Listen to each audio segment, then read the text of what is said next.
So I'm a nutritional therapist and I specialise in mental health and neurological disorders. So I use nutritional interventions like diet, supplements, exercise, other lifestyle interventions to help people improve their mental health or neurological condition.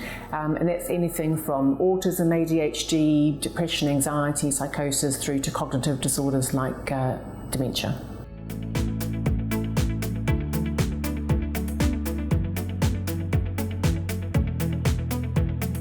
Well, it's absolutely fundamental. I think what's interesting is that if you ask people how important is diet, lifestyle to their overall health, no one would argue that it's very, very important. And you know, the nervous system, the brain, mental health conditions, there's no difference really. It's not a separate entity. It's all part of the same organism. So it makes perfect sense that anything that you do that's going to support your physical health is also going to support your mental health. And nutrients are the building blocks of things like neurotransmitters. They influence things like inflammation, and we know that inflammation underpins a lot of mental health conditions. So there's a multitude of ways that nutrition really makes a difference to our mental health.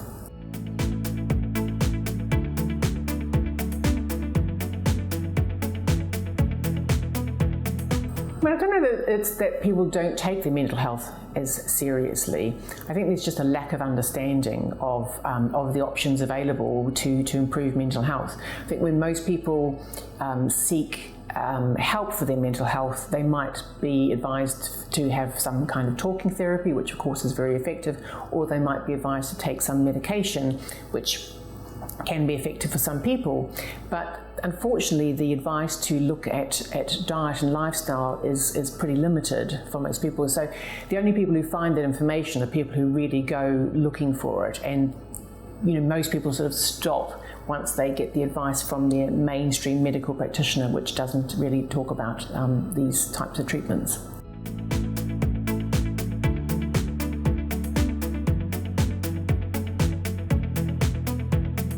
There are lots of ways that the diet can have an impact. So there are lots of studies now that show that a diet which is high in refined carbohydrates and sugar really increases things like inflammation and can increase the risk of dementias by something like 20%.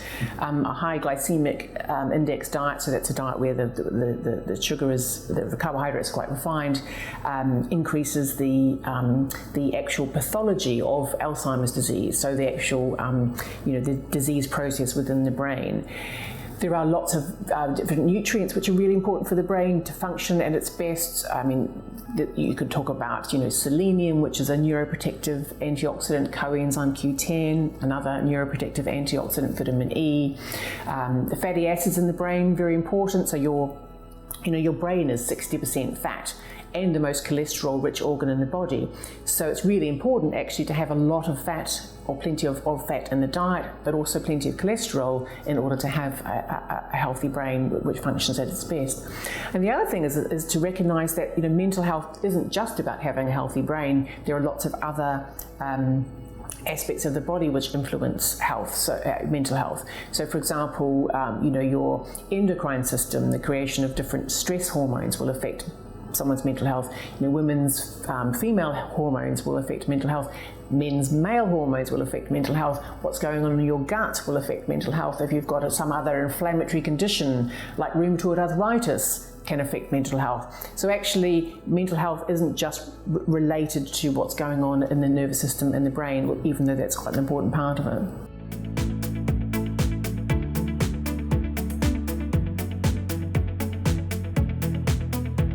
High blood sugar levels within the normal range. So we know, and the evidence is absolutely clear, that if you have elevated blood sugar levels due to diabetes, you have a much greater increased risk of dementia. But even if you have slightly elevated blood sugar levels, but still within the normal range, that still increases your risk of dementia by about 20% over 5 years.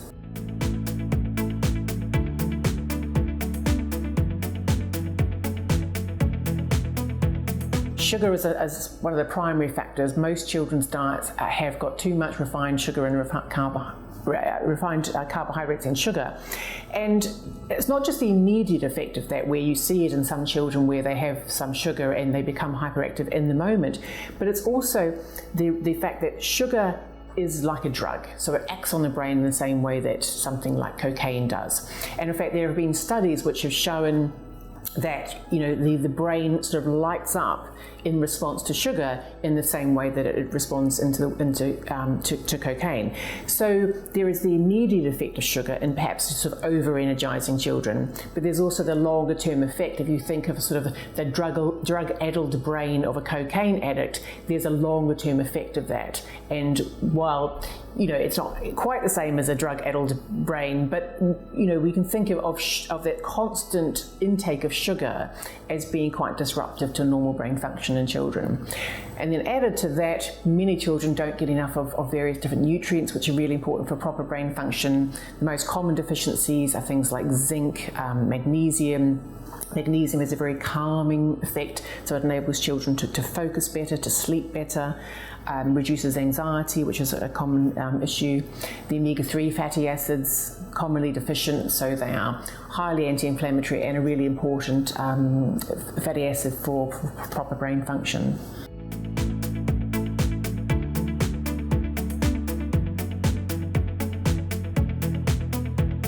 So the difference with children is that it's not just about maintaining their health and their physical health and their mental health. They are growing and developing. So there's the additional need for nutrients to actually sort of grow and develop both their physically and also their brain. There's in early years, children's brains are developing particularly. And there's this process called plasticity, which you'll probably have heard of, where the brain is constantly changing and adapting to the environment. So that's especially important in those very early years, because the brain is still growing and developing, but actually even throughout our life that process of plasticity is important. If children get off to the right start, and that really begins in the womb or even preconception, then they have a better chance of a better outcome throughout their life than if they get off to a worse start, of course.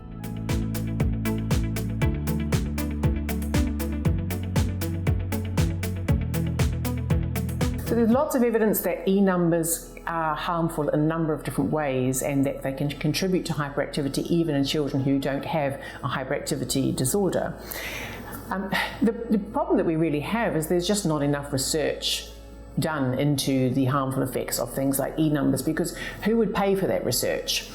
We know that there is a lack of funding for medical research where there isn't a commercial outcome as a result of the research, and so we rely on public funding of research to investigate things like E numbers, because clearly the manufacturers of the E numbers are not interested in researching whether they're harmful or not, and so who is? And so the sort of the pot of money that's available for public funded research is very, very small, so we don't see as many studies. And even there was a study, I think it took 2 different studies to show the same result, to show that certain food colorings were contributing to hyperactivity before the government took any action at all, and those studies were several years apart.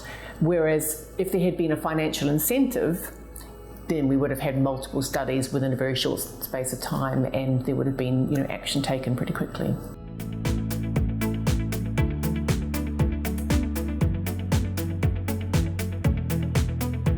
Well, I think increasingly we're recognising that this, sitting for 8 hours a day, or for the long periods that we tend to sit, which is increasing, is harmful to health. They call it the new smoking.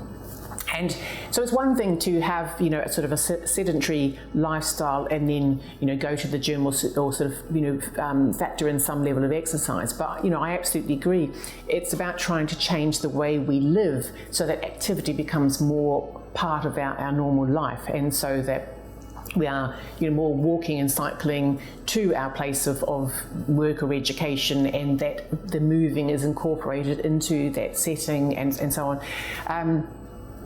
It's what we were what we evolved doing. If you think about, back to sort of hunter-gatherers, we didn't sort of sit around for hours at a time. We spent most of our time hunting and gathering, and so our bodies function better that way.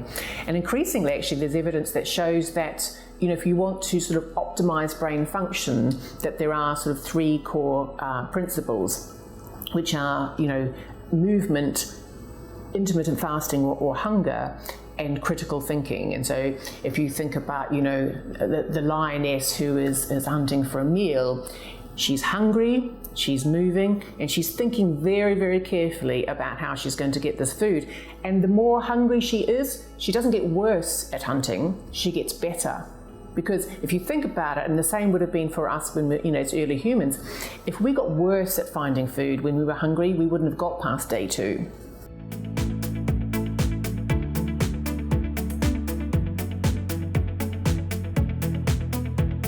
So a child with a hyperactivity disorder generally finds it very difficult to concentrate and very difficult to sit still. And so they, for example, they find it very difficult to kind of focus in on one activity.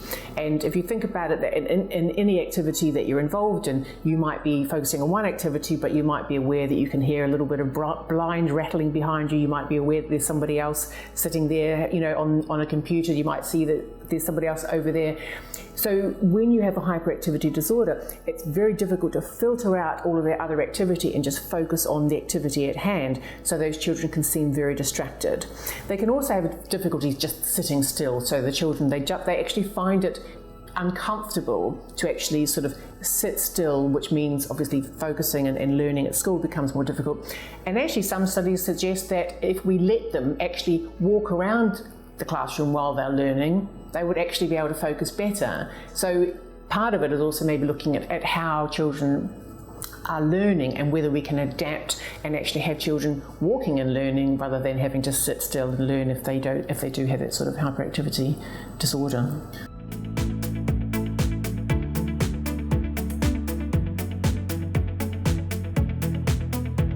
So children with autism really are very varied in their presentation. So if you speak to any parent of a child with autism or any person with autism and ask them about their individual presentation, you'll find that they are incredibly unique. So it's very much an umbrella term, and within that you get a lot of very different individuals.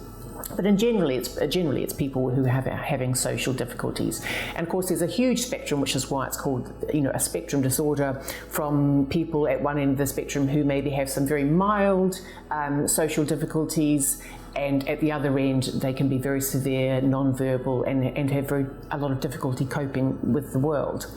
From a nutritional perspective, what we're really looking at is optimizing the nutrition in the brain so that the brain is working at its best. People with autism tend to have high levels of inflammation, so in the brain neuroinflammation, so we're looking at dampening that down. There's often a lot of difficulties in the gut, which is one of the places where inflammation is generated, but that's also causing sort of messages along this gut-brain axis, which disrupts proper brain function. So there's a whole food intolerance is another area where there is commonly a factor in autism, but it's very much a personalized approach because each person with an autism disorder is very unique. It's very much about finding out in this particular person what is most important for them. And also, when you are working with changing someone's diet and lifestyle, you could be very prescriptive and say, well, here's a diet sheet that everyone with autism should follow. But the reality is that everyone's an individual with their different preferences and different presentation. So it's very much about personalizing it so that it fits in with what they are able to do and prioritized for them in the right way.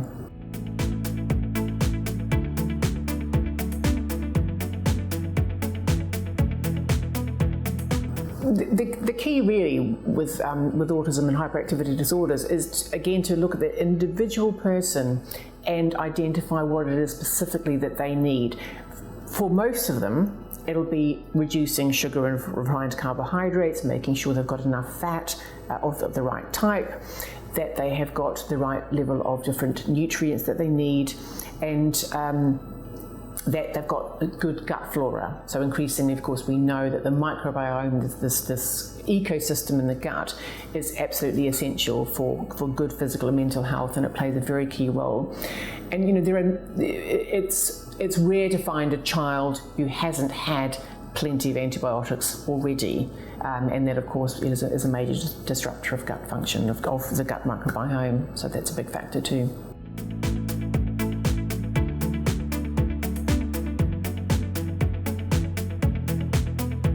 If you sprain your ankle or you have some other injury, then you want to have an inflammatory response, because it's the immune system creating this environment in order for healing to take place.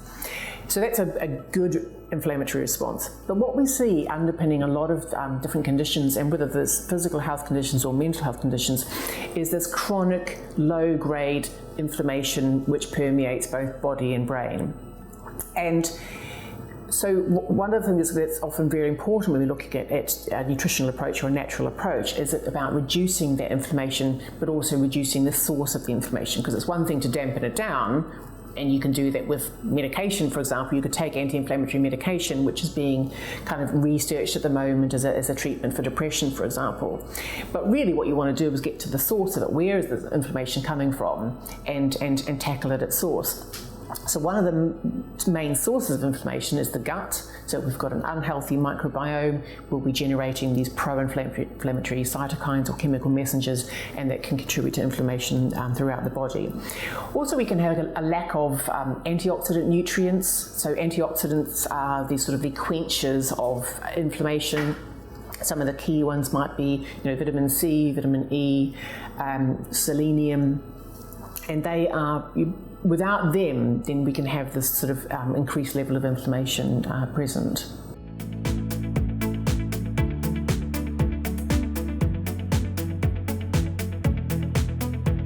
Again, there'll be a number of factors that will influence depression and anxieties, from specific nutrients. So there's good evidence for a range of different nutrients, like zinc has antidepressant properties, magnesium has both antidepressant and anti-anxiety properties, the omega-3 fatty acids, both antidepressant and anti-anxiety properties.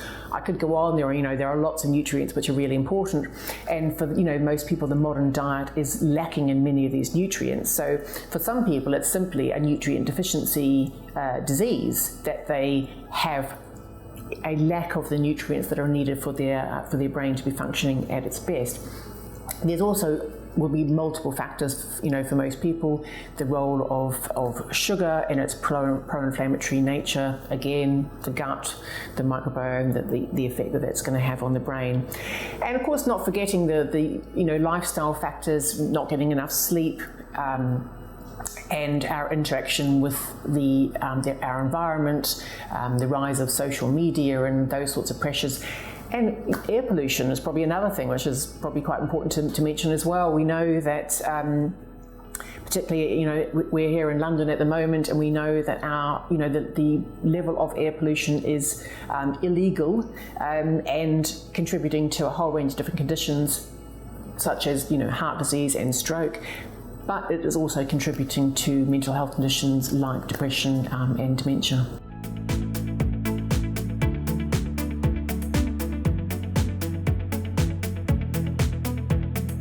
It's understood as the particular cells in the brain which produce the neurotransmitter dopamine are not working properly and not producing enough dopamine. So the symptoms of Parkinson's are related to a lack of dopamine, and the treatment is to provide the precursor to dopamine, to increase dopamine levels.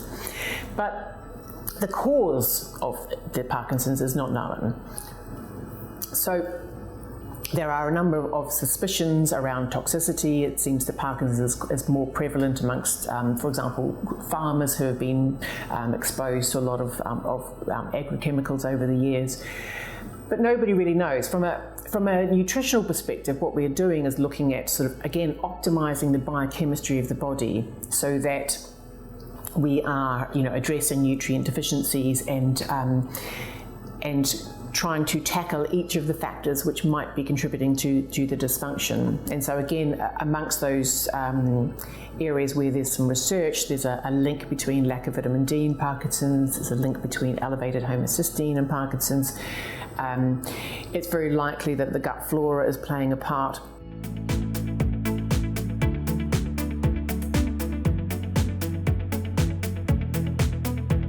Epilepsy is a problem with the electrical firing of the brain. And again, from a medical perspective, the causes of epilepsy are not understood. It's understood that there are lots of different triggers, and some people will have different triggers that will set them off. And the medical approach is anti-epileptic drugs, which essentially dampen down the electrical activity. So it but it dampens it down sort of across the board. So obviously comes with some, side effects. From a nutritional perspective, there's, likely to be a number of factors which are going to be individual or personal to the individual. So for some people there can be things like food intolerances which might contribute, blood sugar imbalances, some nutrient deficiencies, magnesium and zinc are implicated. So again, it's very much a personalised approach, taking the individual and looking at the factors that might be playing a part for that individual, and then addressing those for that individual.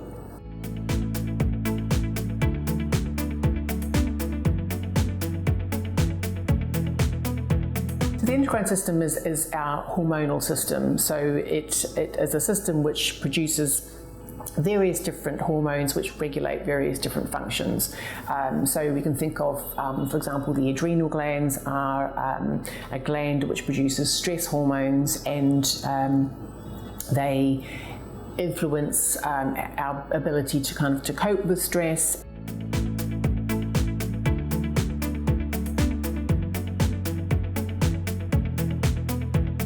As an organism, we are designed to get up and get moving and go hunting before we have breakfast.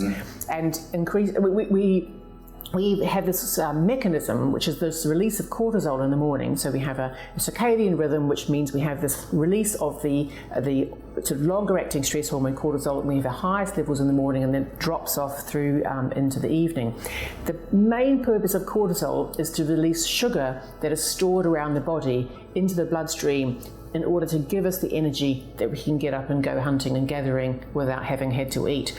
So the idea, this old idea that still is around a lot, that we need to eat breakfast in the morning, of course, is kind of ridiculous, because we already have this built-in mechanism to enable us to go hunting and gathering without eating. So the idea that you need to put some, breakfast on top of that absolutely just doesn't make any sense at all.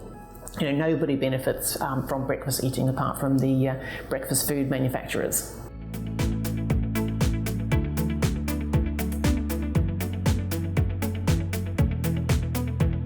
A few decades ago, there was some very bad science that was done, which led to the diet heart hypothesis, which blamed cardiovascular disease and obesity on too much fat in our diet, and unfortunately, that science now still underpins the dietary guidelines today. And so most people are told, if you want to be healthier, if you want to avoid heart disease and diabetes, then you should watch the calories that you eat, which means, and watch the fat that you take in, which means that people end up on a very high carbohydrate diet, which is the worst diet that you could eat if you wanted to avoid cardiovascular disease and obesity. But so it's hugely controversial, and to even suggest that people should be eating more fat and reducing their carbohydrates really goes against mainstream advice, and so as I say, can be quite controversial.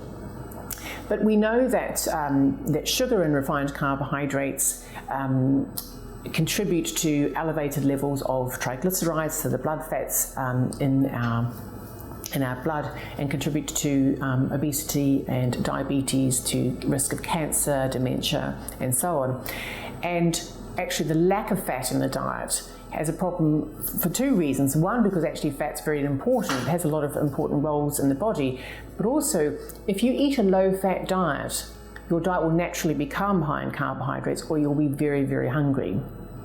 So you cannot eat both a low-carb and a low-fat diet. because it would just be so unsatisfying that people spend all of their time craving foods. And the problem with a high carbohydrate diet, besides its effects on health, is that it really drives cravings. So people who eat a high carbohydrate diet are constantly lurching from meal to meal to snack, constantly needing to eat because the carbohydrate food is a sort of a short-acting fuel which needs constant refueling. So people are miserable and unhealthy.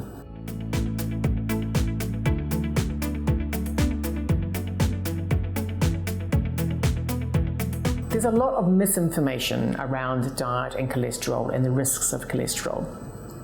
So cholesterol actually is not the harmful substance that we've been led to believe. And so most people, if you talk to them about their cholesterol, if they've had a cholesterol test, they'll know what the total number is, and they'll say, oh, I'm a 4.3 or a 5.6.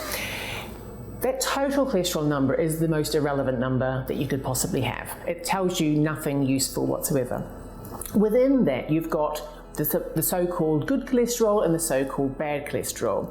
And so when you get a total, you're essentially adding together the good and the bad and coming up with a total, which makes no sense whatsoever. Your good cholesterol is the HDL cholesterol, and that's definitely important, and the more the better. So that is an essential to have a good level of that.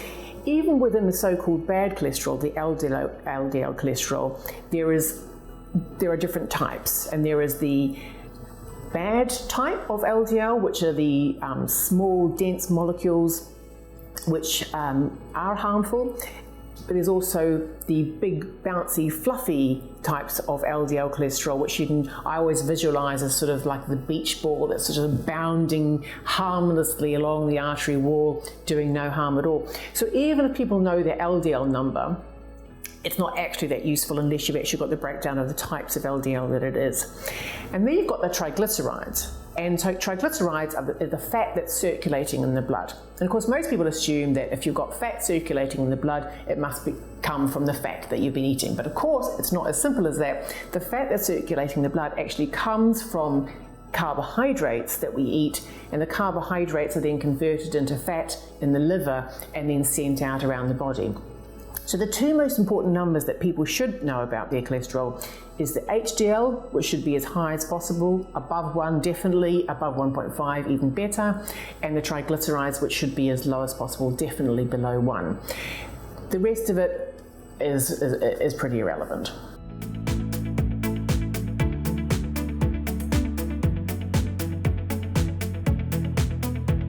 So organic food is beneficial in a couple of different ways.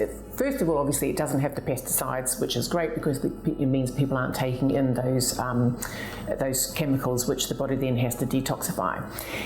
Another advantage of organic food is that when food is produced in a more natural way, it is going to produce higher levels of these phytochemicals or polyphenols within the plant. So there's this process called hormesis, which we can describe as what doesn't kill you makes you stronger. So if a plant is subjected to more extremes of temperature, so maybe it gets a bit too much sun or a little bit too much water, or it's being nibbled on by some bugs or whatever it might be, it produces these substances within it called polyphenols, which helps the plant to thrive, and then we humans come along and eat the plant, and actually those substances help us as well. So one of the examples that people are often familiar with is resveratrol in red grapes, which goes into red wine. So the reason why we think that drinking red wine might be good for the heart and the brain is because of the resveratrol content. The resveratrol is produced by the grape in response to being attacked by a particular yeast. So if a plant is produced in a very controlled environment where they get exactly the right level of water and exactly the right level of heat, and they are protected from bugs, of course they're not going to produce as much of these phytochemicals or polyphenols as they would if they had to deal with a bit more stress.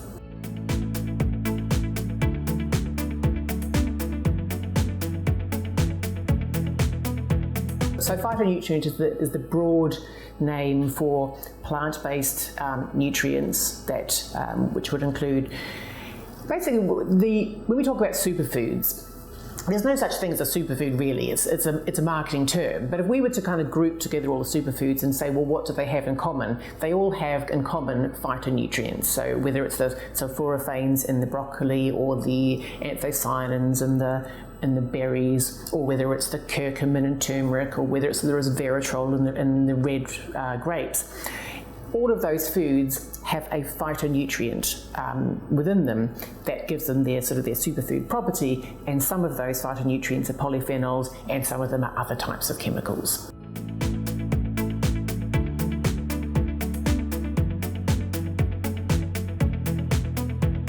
Antioxidants are nutrients, vitamins and minerals, but they're also these phytonutrients as well.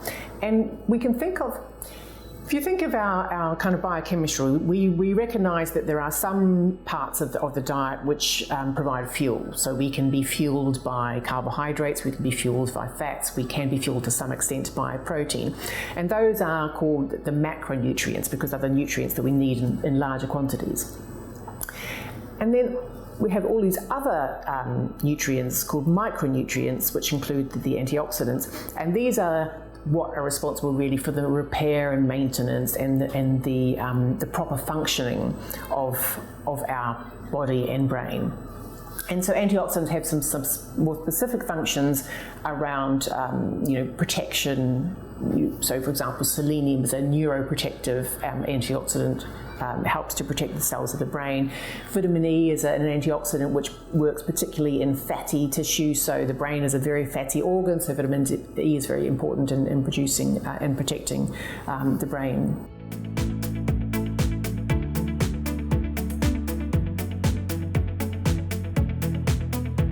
The microbiome is this very complex ecosystem. We probably know more about the Amazon rainforest than we do about the ecosystem in the gut. There's thousands of different species, billions of different bacteria. And people often talk about, different bacteria being good or bad.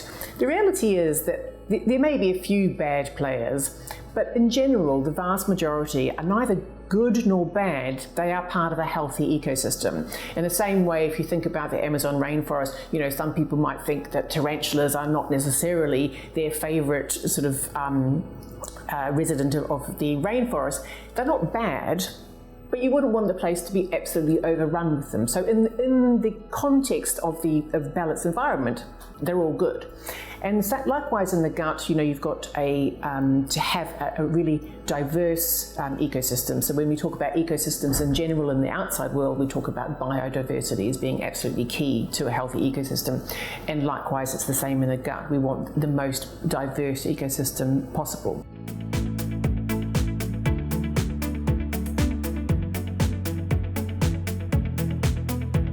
And then there's the interaction between the gut and the brain. So it's in several different ways. So there's this direct superhighway between gut and brain called the vagus nerve, where there is this two-way conversation going on. So the brain is sending signals down to the gut, and the gut is sending signals up to the brain. So there's this direct communication.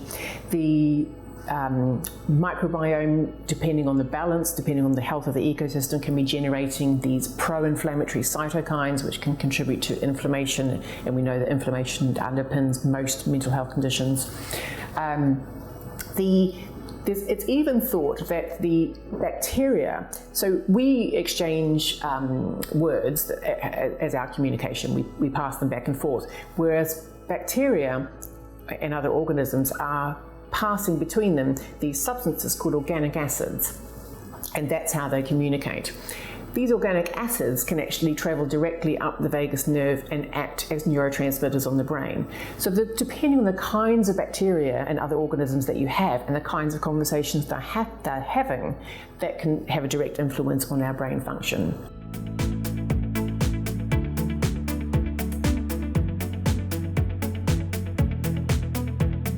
There have been so many studies that show, some in humans, but certainly there's more in animals at the moment.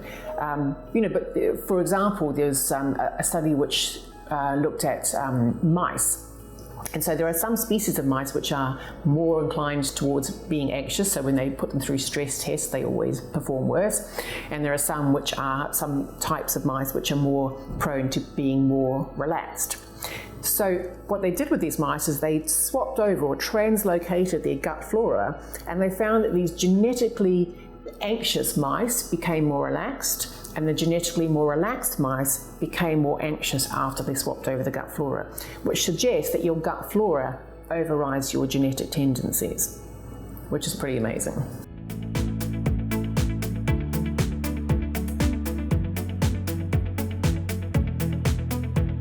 So essential fatty acids are so named because they're essential in the diet. We can't make them. So there are some substances that if we take in the precursors or other foods, we can then manufacture the other elements in the body. Whereas essential fatty acids, we need to take them in the diet. So omega-3 are particularly important. It's essential that we get them in the diet. There aren't that many sources of them as well, so we get them in oily fish, some in green vegetables, possibly depending on how they're grown, and in some nuts and seeds, particularly walnuts and flax seeds. So it's quite easy to not get enough if you think about, that's quite a limited number of food sources. They're highly anti-inflammatory, which is, of course, is very important. We know that inflammation is a major problem for a lot of people. And if we go back and looking at a sort of hunter-gatherer diet, we had a much greater intake of omega-3 fatty acids compared to other nutrients then compared to what we do today. So our brain evolved taking in large amounts of omega-3 fatty acids, and which explains why it functions better if we still get that amount now. It's thought that we may well have evolved close to water, and more than likely we did by the seashore, so we were taking in a lot of fish and seafood and getting a lot of omega-3, and it may be that's how we actually developed the brain that we did, is because our nutrition led us to be able to develop a much more complex brain because we took in all of those omega-3s.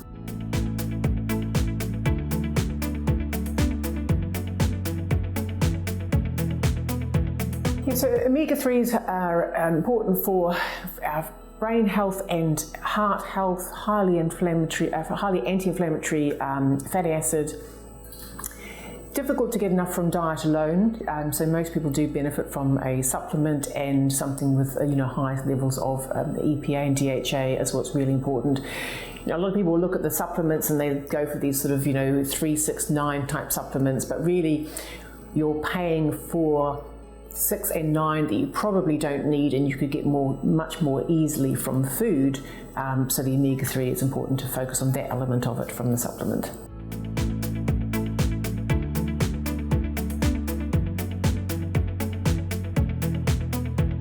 Within fish oil, the 2 key elements that you're looking for is the EPA and the DHA. So it's icosapentaenoic acid and docosahexaenoic acid.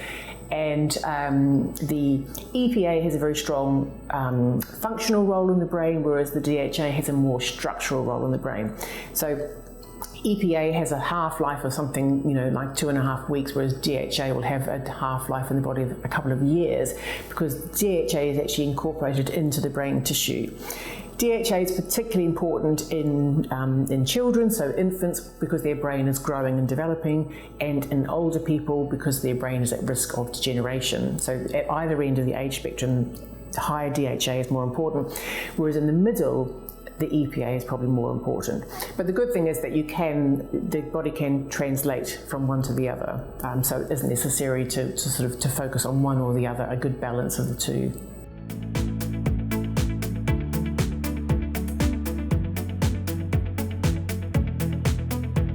So coconut oil is a really good source of saturated fat, and we know that saturated fat is important in the body. The benefits of using coconut oil is that for some people it's important that it's a vegetarian option for saturated fat, and there aren't that many vegetarian options for saturated fat. And saturated fat's really important for cooking. because you don't want to heat another polyunsaturated or even a monounsaturated fat at a high heat. So coconut oil can be really useful in terms of providing a saturated fat for cooking. It provides taking enough fat provides these ketone bodies that the brain can then use as fuel. So that's one of the reasons why you might want to include coconut oil.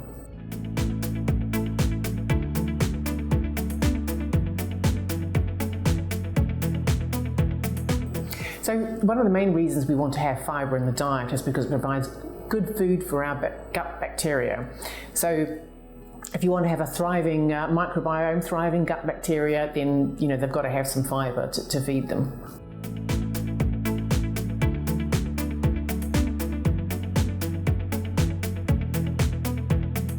So all B vitamins have got a role to play in producing energy. So in the pathway within each single cell of the body, there's a multitude of steps in order to turn food into energy, and all the B vitamins have got roles to play in there. Certain B vitamins have got specific levels of importance. So B12 is really important for cognitive function. Commonly deficient in people who don't have enough stomach acid, or who use a lot of medication to reduce stomach acid, like things for heartburn and so on. Folate is another important B vitamin, which the name folate comes from foliage, so it's found often mostly in sort of green leafy things, that functions as a methyl donor, which supports this process called methylation, which is happening 1 billion times a second, converting different substances into other substances.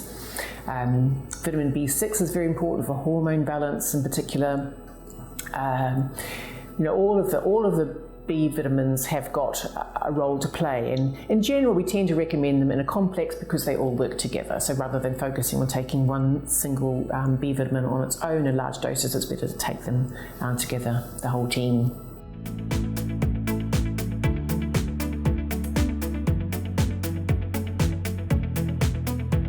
The place where we use vitamin B3 the most is in mental health condition of psychosis. So there's been a lot of research over the years which show the level of the importance of vitamin B3 in that area.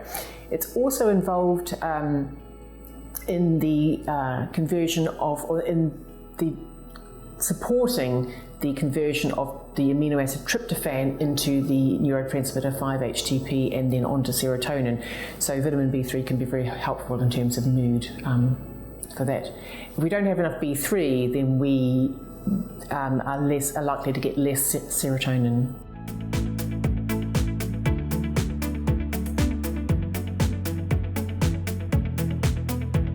So B6 has got a big role to play in hormone balance. For most women who have symptoms of premenstrual syndrome or other hormonal issues, then B6 is likely to play a part. It's also depleted by the contraceptive pill. So women on the contraceptive pill are more likely to have B6 deficiency and as a result more likely to have hormonal symptoms.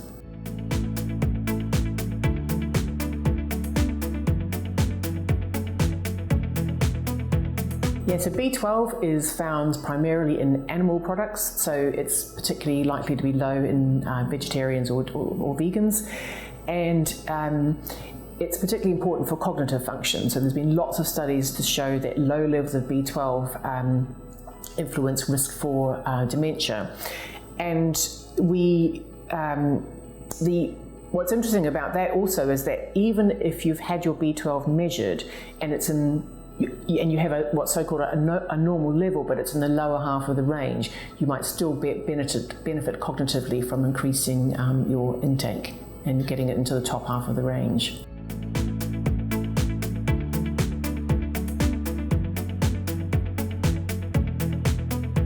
So vitamin C is a really important antioxidant and lowers levels of inflammation and oxidative stress. So oxidative stress we can think of as that balance between oxidation and antioxidants. And oxidation is we can think of it as kind of like our internal pollution that's generated by simply producing energy, and then vitamin C is kind of the equivalent of the fresh air to kind of clear out the pollution. So it has a really important role to play there.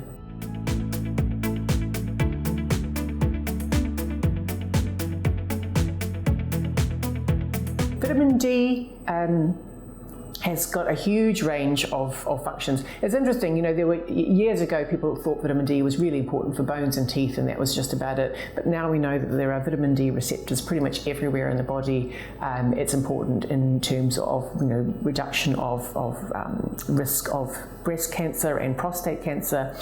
In the brain, it's evolved in supporting plasticity, so the ability of the brain to be constantly evolving and developing in response to the environment. So even in throughout our life, even as we're older, we're constantly producing new little baby neurons, and you can think of them as like little seedlings that may or may not thrive and survive. Vitamin D produces this, or stimulates the production of something called brain-derived neurotrophic factor, or BDNF, which is like, it's a growth hormone, and we can think of it as like fertilizer for these little new baby brain seedlings. So it helps these new brain cells to thrive, to survive, and then connect to the network. Because obviously a brain cell which is not connected to the network is of no use to anyone. And also vitamin D, highly anti-inflammatory, so that's really important again in the brain.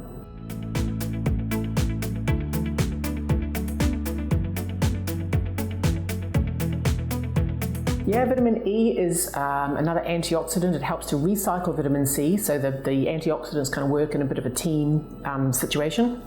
And vitamin E is particularly important for fatty tissue, so because it's a fat-soluble vitamin. So if you think about the brain, which is 60% fat, then vitamin E has a really important role in protecting the brain's tissue.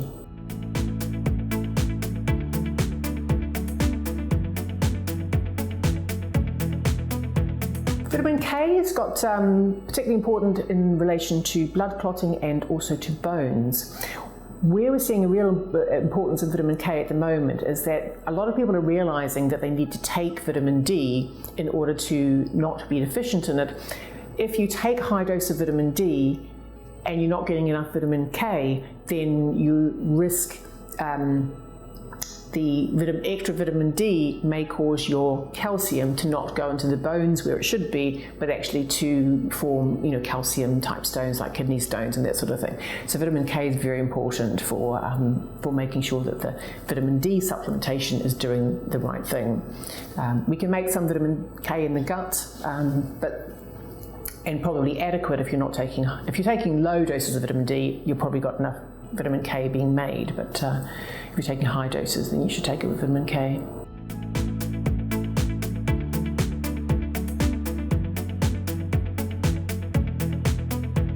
Yeah, so magnesium acts as nature's tranquilizer, so it helps people to feel calm, relax, it supports mood and sleep, regular bowel movements, it reduces headaches, it's got a huge range of important functions.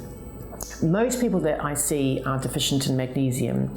It's difficult to measure in blood tests because the body keeps the level in the blood under quite tight control and uses the bones as a reservoir. So most, like 70% of our magnesium is in the bones, in a reservoir. We don't get enough magnesium often in our diet. The main sources are things like green leafy vegetables and also seeds, but there is a lack of magnesium in the soil because intensive farming doesn't put magnesium back into the soil, so it's taken out in the plants and then not put back. This is another reason why organic would be better, because at least they're digging in old plants and restoring some of the magnesium levels. And in fact, the studies which show, there are studies from time to time that compare organic and intensively reared foods, vegetables, and compare nutrient levels. And they usually conclude that there's no difference. But actually, if you look deeper into it, what they do find is that there are high levels of magnesium in organic food, but the researchers just conclude that that's not important because they don't seem to think that magnesium is actually an important mineral, sadly.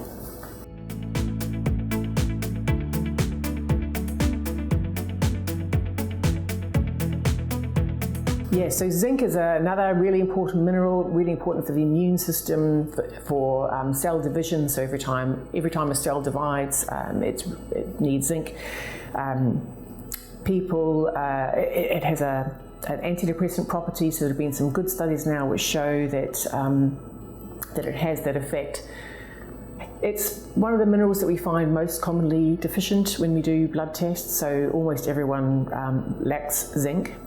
it's found that a whole range of different foods, oysters being by far and away the sort of the zinc superfood, but also nuts and seeds and lamb and grains, and so actually it's in a very broad range of foods, but most people are not taking in enough.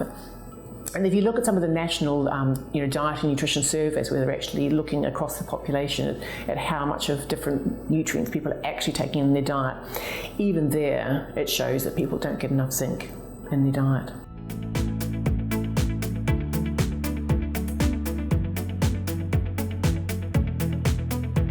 So coenzyme Q10 is an antioxidant. Its name is ubiquinone or ubiquinol, and what that actually means is that it's ubiquitous in that it appears in every single cell of the body and brain. So it's very important for heart health, but also for brain health, and its role as an antioxidant, but it also has a role in producing energy. So within the cells, there's a whole range of different steps that have to happen in order to create energy from the food that we eat, and coenzyme Q10 has a role in there.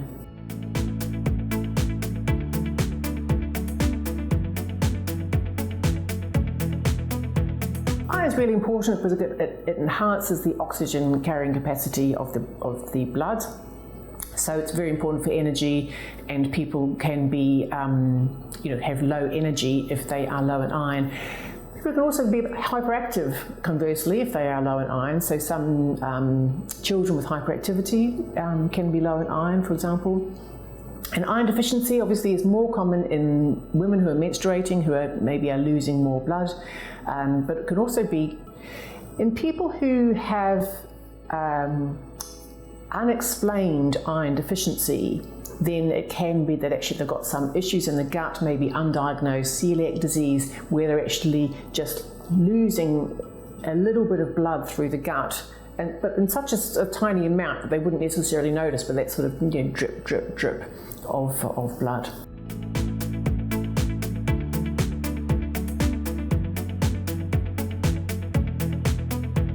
Chromium really supports blood sugar balance, so it's important for that aspect. And there's been some studies which show that people with atypical depression, which is a type of depression associated with weight gain and carbohydrate cravings, benefit from chromium in particular.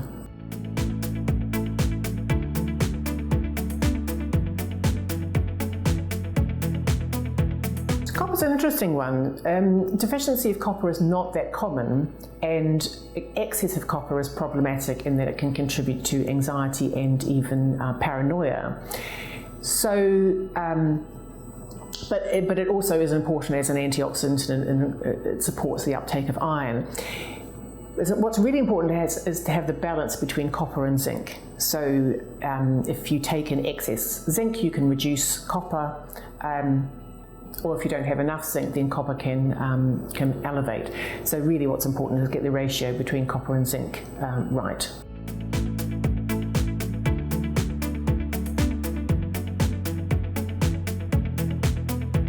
So selenium is an antioxidant, and it's neuroprotective, so it helps to protect the brain from things like pollution, for example. So you can think of it as sort of an anti-aging, brain protective mineral.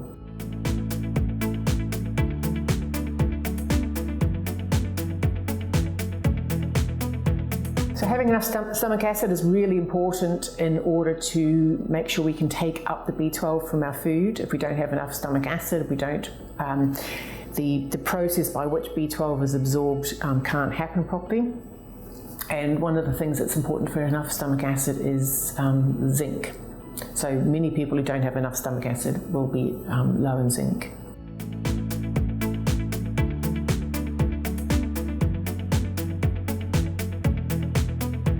So turmeric contains a phytochemical called curcumin, and it's the curcumin which is beneficial, and there have been quite a number of studies to show that it might support cognitive function and prevent cognitive decline, so it might be sort of an anti-dementia type substance. So it's good, certainly good to have plenty of turmeric in your cooking, but for some people there might be benefit in taking that the turmeric supplement which contains the curcumin.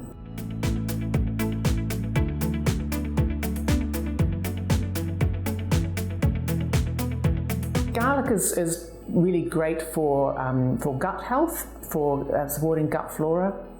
So it has natural antimicrobial properties, so it can be useful in terms of helping to support the balance of bacteria in the gut.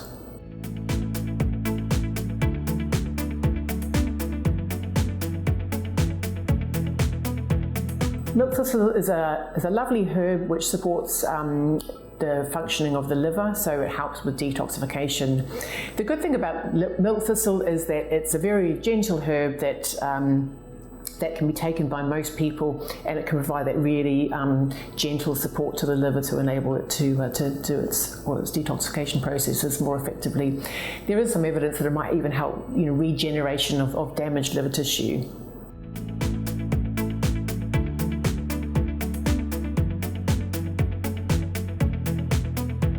The foods that are important for a healthy heart, I would say the omega-3 fatty acids are very good, and they do increase the good HDL cholesterol and also highly anti-inflammatory. Magnesium and taurine are both very important for a healthy heart. Taurine is found, if you actually look to find where taurine exists in food, it's in the hearts of animals. So it's no surprise that it's also important for the proper function of our own heart, and magnesium is really important for the normal rhythm of the heart. So I'd say those are pretty important. Vitamin E is very important as an antioxidant. So I'd say those are probably my most important ones. I think also you need to look at levels of homocysteine, which requires certain B vitamins to keep that under control. Some people have a naturally low homocysteine, great for them. But for people who have a higher homocysteine, then it requires the B vitamins to bring that down, and that's probably, well, not probably, it is a more important factor for heart health than the cholesterol story.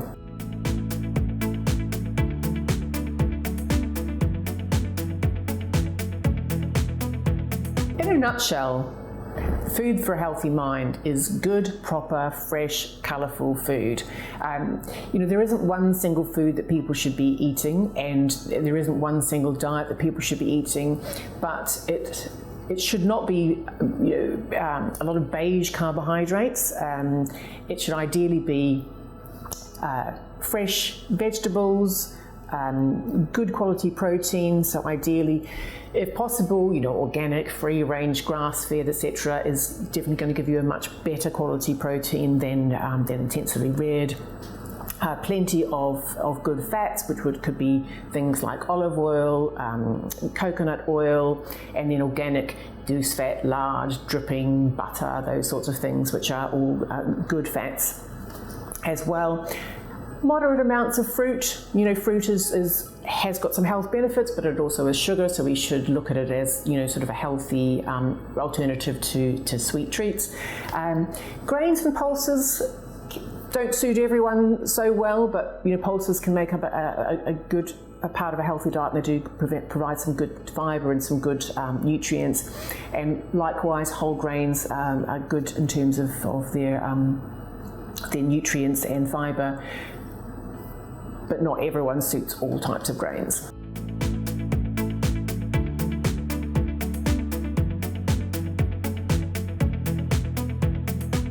So the body's producing, cells that could potentially be cancerous all of the time, and the immune system is obviously constantly on the lookout. And there are about 7 different points at which the immune system can intervene to prevent what might be precancerous from becoming a full-blown cancer. And those steps in general are nutrient dependent. So for example, there is one step along the pathway which cannot happen if you're vitamin D deficient. So, emphasises the role of the importance of vitamin D in cancer prevention. Zinc, another one really important along that pathway as well.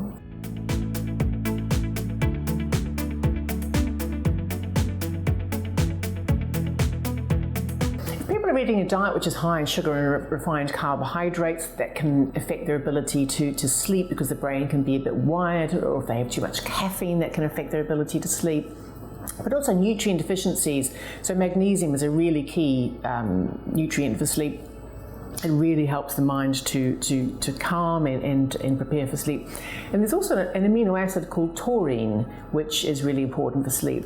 People often, when they hear about taurine, they say, but isn't that the one that's in the energy drink? So surely it gives you energy. But my suspicion is that it's in the energy drink so that you can drink the energy drink without getting too jittery. And I think it actually probably is the sort of the antidote to the jitteriness that you might otherwise get from the energy drink, because it definitely has this very calming and relaxing effect.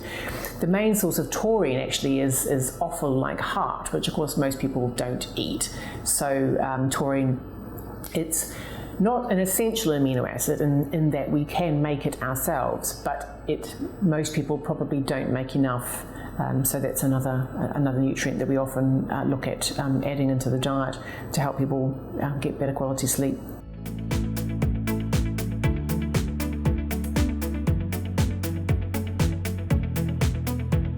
So sleep makes everything worse. So when people are tired, of course, if they're depressed, that it will make them feel that bit worse.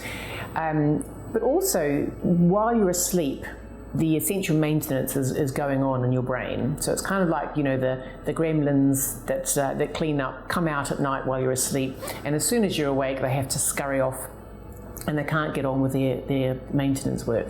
So by being asleep for enough time, it means that maintenance work, the cleaning up of all the debris that's accumulated during the day can occur. And so it's very likely that there's a very strong relationship between getting enough sleep and maintaining good cognitive function, as well as good mood and energy.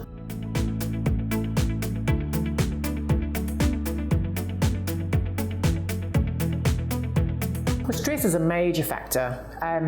And on all aspects of physical and mental health, and so stress is difficult to define, because people can experience the same types of stresses, but it'll affect them quite differently.